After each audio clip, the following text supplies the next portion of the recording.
ओम शांति। आपका दिन शुभ हो।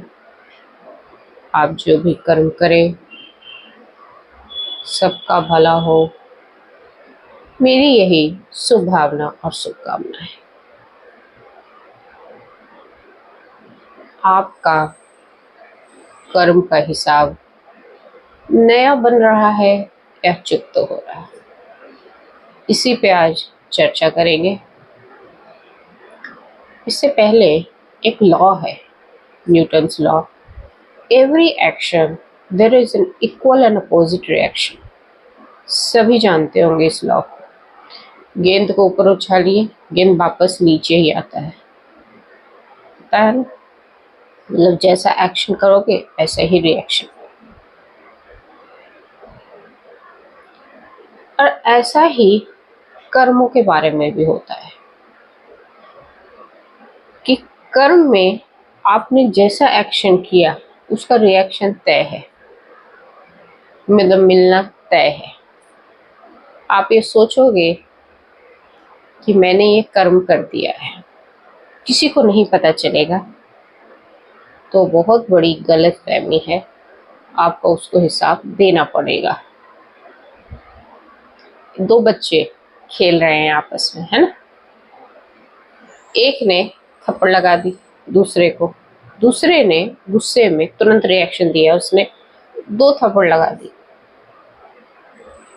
अब पहला बच्चा बोला कि अभी हिसाब बराबर नहीं हुआ, मैंने एक थप्पड़ मारा, तुमने दो थप्पड़ मारा। उसने भी एक और लगाया, फिर उसने एक और लगाया, और ये चलता रहा। फिर भी हिसाब पहले वाले का बराबर नहीं हुआ। माँ बाप आ गए, बच्चों को ले गए, समझा दिया। और दूसरे बच्चे के मन में हमेशा ये रह गया कि उसने मुझे दो थप्पड़ मारा और मैंने बस एक ही मारा, अभी भी उसका हिसाब किताब नहीं बराबर हुआ। है ये एग्जाम्पल खेल खेल में छोटे बच्चों का, लेकिन आप इससे जिंदगी का बड़ा सबक ले सकते हैं। वो एक थप्पड़ बाकी रह गया है और हिसाब तो चुकाना पड़ता है। अब हमारा ये सवाल है कि हमारा ये हिसाब चुक रहा है या नया बन रहा है, कैसे पता होगा?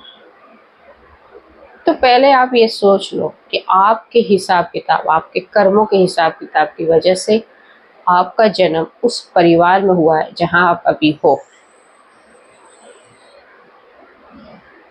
ठीक है, हमारा जन्म अंबानी के परिवार में नहीं हुआ है, हमारा जन्म एक नॉर्मल परिवार में हुआ है।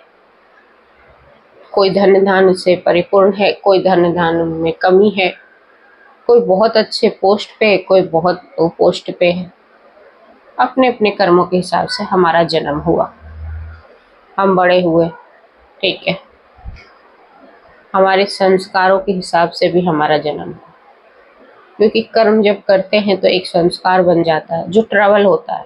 अच्छे संस्कार ट्रैवल होते हैं, बुरे संस्कार भी ट्रैवल होते हैं, जो पूरी तरह से रिकॉर्डिंग हो जाती है हमारे मन में। अब सवाल ये कि हमें चुकाना है या हमारा नया बन रहा है हिसाब किताब। तो पहले ये ध्यान रखिए कि कोई भी आत्मा मुक्ति को नहीं पा सकती है, मतलब मुक्ति पाकर परम धाम में एक ही बार जाएगी। इस सृष्टि चक्र, जो सृष्टि चक्र है, सतयुग, त्रेता युग, द्वापर युग और कलयुग, उसी में सृष्टि चक्र में बार बार जन्म होगा, फिर मरण होगा। गीता में साफ साफ लिखा ना, जब जन्म होगा तो मृत्यु भी निश्चित है, मृत्यु होगी तो जन्म भी निश्चित है, वाइस वर्सा। आपने इस जीवन जन्म लिया तो किसी से ऋण देना होगा, किसी से ऋण लेना होगा। मतलब एक तरफ आपका हिसाब, आपने इस परिवार में जन्म लिया, आपके कोई ऋण का हिसाब आप चुकाए, अपने माता पिता, जो आपके माता पिता है उसके आप पुत्र या पुत्री बनकर आए, तो आपने एक हिसाब चुकाया, या उनका कुछ ऋण है आप पे तो वो आप ले लोगे उनसे। अब कैसे लोगे? जैसे कोई बच्चा आया घर में और बीमार हो गया, तो जो खर्चे हुए वो ऋण था, एक डॉक्टर का था, माता पिता पे था, चुका दिया और फिर उस बच्चे की मृत्यु हो गई। ऋण खत्म, बैलेंस शीट क्लियर, आत्मा शरीर छोड़ी दूसरा जगह चली गई। शरीर निर्धारित है दूसरे भी कर्म के हिसाब से, दूसरी जगह जाना भी निर्धारित है। अब किसी का चुकता नहीं हुआ, वो ऋण देने आया है, जैसे हम अभी चुकाए नहीं है, अभी माता पिता पे हमारा ऋण है, हम माता पिता का ऋण नहीं, हमारा ऋण है। अब हम क्या ऋण में क्या करना है, हमें सेवा करनी है उनकी, हमें धन अर्जित करके उनकी अच्छे से उनका नाम रोशन करना है। तो ये सब भी एक हिसाब किताब ही है, सब वाइस वर्सा है। मतलब ले एक हाथ से लो तो दूसरे हाथ से दो, अगर दो तो फिर लो, ठीक है। मतलब अगर हिसाब चुक रहा है किसी का तो हिसाब बन भी रहा है, मतलब एक तरफ से चुक तो कर रहे हो तो दूसरी तरफ से बन रहा है। इस चक्र से हम निकल ही नहीं पा रहे हैं। अगर हर इंसान ये सोच ले कि मुझे इस चक्र से निकलना है तो वो क्या करेगा, वो अपने कर्मों की क्वालिटी पे ध्यान देगा। वो चाहेगा कि जैसे वो उस बच्चे की तरह एक थप्पड़ बाकी ना रहे, बराबर रहे हिसाब। मतलब मैं ऐसा कोई नवीन कर्म करूँ ही ना जिससे मुझे किसी की ऋणी बन जाऊं या मैं उसको लेने वाला बन जाऊं, ठीक है। बैलेंस रखना, जैसे मुझे कोई व्यक्ति मिला, अब मेरा व्यवहार एकदम उत्तम रहेगा, वो मिले हैं तब भी वो भी हिसाब किताब है ना, पर हमें नया नहीं बनाना है, नया नहीं बनाना। जो मिले हैं, जो पिछले कर्म है, जो हमें याद नहीं है, उसको तो हम मिले हैं, अगर वो मेरे से कुछ पैसा लेना आया है, उधार है मेरा, तो हम दे देंगे चुपचाप, क्योंकि हमारे दिमाग में क्या चलेगा कि ये हमारे ही कर्मों का सब कुछ है, हिसाब किताब। या धोखे से लेके चला गया तब भी हम उसको कुछ और बोलेंगे नहीं, गाली नहीं देंगे, बददुआएं नहीं देंगे, ताकि फिर से वो हिसाब किताब ना बन जाए। अब मान लो पिछले जन्म में किसी इंसान की हत्या कर दी गई और वो आया आपकी जिंदगी में, अब वो उसको कर्म सिद्धांत पता चल गया, क्या वो हत्या करेगा आपकी, बदला लेगा? हो सकता है ले भी सकता हो सकता है उसका नवीन कर्म इतना अच्छा हो कि ये सब भूल जाए। वो भूलेगा नहीं, नहीं भूलेगा। वो आपसे मिलेगा, किसी न किसी फॉर्म में आपका नुकसान करवाएगा, जरूरी नहीं वो आपकी हत्या ही करवाए, नुकसान करवाएगा। लेकिन उसके बाद आपको क्या करना है? अगर कोई आपका भारी नुकसान करे, मान लो धोखा दे दे या चोरी हो जाए, तो आपको क्या करना है? जिससे मेरा बैलेंस शीट क्लियर रहे, मुझे किसी के साथ बनाना नहीं है नया, अटेंशन देनी है इस चीज पे, मेरे को किसी के साथ नया हिसाब ही नहीं बनाना है। पॉसिबल है, हो सकता है, अगर हम अपने जीवन का एक उद्देश्य बना लें कि मुझे कर्म का हिसाब किताब किसी के साथ रखना ही नहीं है, अपना सारा समय हमें किसको देना, फिर कर्म करेंगे, धन करेंगे, पर कितना खाएंगे भी, कितना जितना शरीर को जरूरत, और ध्यान कहाँ लगाएंगे? ईश्वर की तरफ। कनेक्टिविटी किससे रहेंगे? ईश्वर से। तो हमारे जो कर्म होंगे वो हम इस चक्र से हो सकता है निकल भी जाए, लेकिन ऐसा होता ही नहीं है, क्योंकि हम ग्रस्त में होते हैं, हमसे चाहे अनजाने हम किसी का दिल भी दुखा देते हैं, तो वहां हिसाब बन गया। मुंह से एक कटु वचन भी निकाल दिया, हिसाब बन गया। या अपने व्यवहार से उसको बहुत सुख दिया, चुका दिया। फिर उसने कुछ कटु वचन बोल दिया, मन में हमने रख लिया, बन गया, हिसाब बन गया। देखो आप इस चीज को बारीकी से समझिए, कोई भी कर्म करते हैं ना, वहां उसके साथ एक हिसाब बनता है, फिर चुकता भी है, बनता है, चुकता है, बनता है, चुकता है, सब चलता रहता है। सृष्टि चक्र में यही सब चलता है, जन्म मृत्यु मृत्यु जन्म,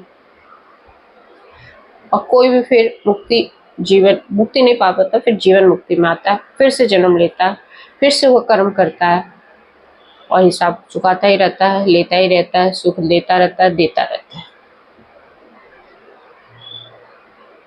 तो अगर हम इसको सोचें कि बन रहा है या चुक रहा है, तो इसमें फंसो मत। ज्यादा से ज्यादा समय ईश्वर से कनेक्ट होकर ध्यान में, मेडिटेशंस में लगाओ, और अपने कर्मों को जब आप उससे ध्यान में लगाओगे, उससे फायदा क्या होगा? एक तो आपको परिस्थिति, कोई भी परेशानी, कोई भी सिचुएशन या कोई हिसाब किताब आ गया है, तो उसमें आपकी बुद्धि मंद नहीं पड़ेगी, निर्णय शक्ति कम नहीं होगी। विपरीत परिस्थिति आ जाती है, परेशानी हो जाती है, तो आपकी निर्णय शक्ति बहुत एक्यूरेट होगी। आप किसी का बुरा सोचोगे ही नहीं। जब आपने ध्यान किससे लगा लिया? परमपिता परमात्मा से। फायदे बता रही हो आपको, उससे होगा क्या? ठीक है, तो हमारा जो रिएक्शन होगा ना, वो कम होगा। एक्शन कोई किया हमारे साथ, हम रिएक्शन बहुत शांत हो जाएंगे, मन को शांत कर लेंगे तुरंत।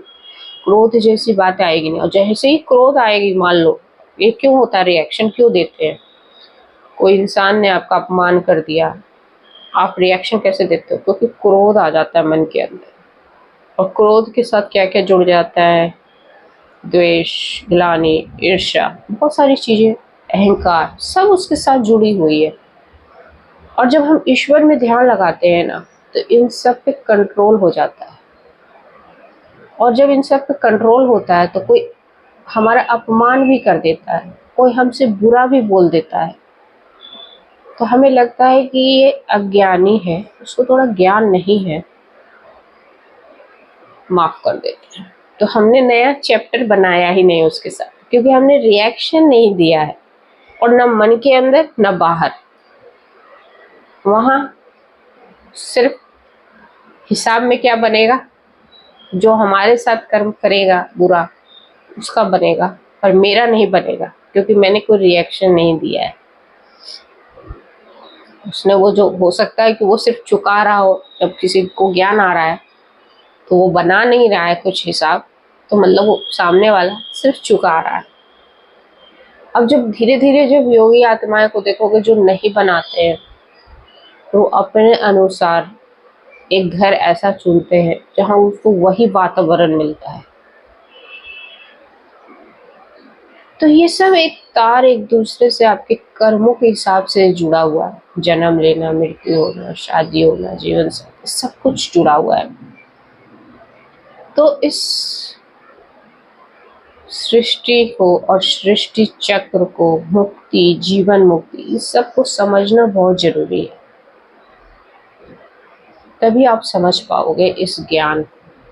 फिर भी आपको लगे कि आपको ज्ञान नहीं आ रहा है, कोई भी ब्रह्मा कुमारी सेंटर पे या किसी भी तरीके का जो योग सिखाते हैं, मेडिटेशन सिखाते हैं, आप वहाँ जा सकते हो, अपने मन को शांत कर सकते हो, ईश्वर से कनेक्टिविटी करने का तरीका जान सकते हो।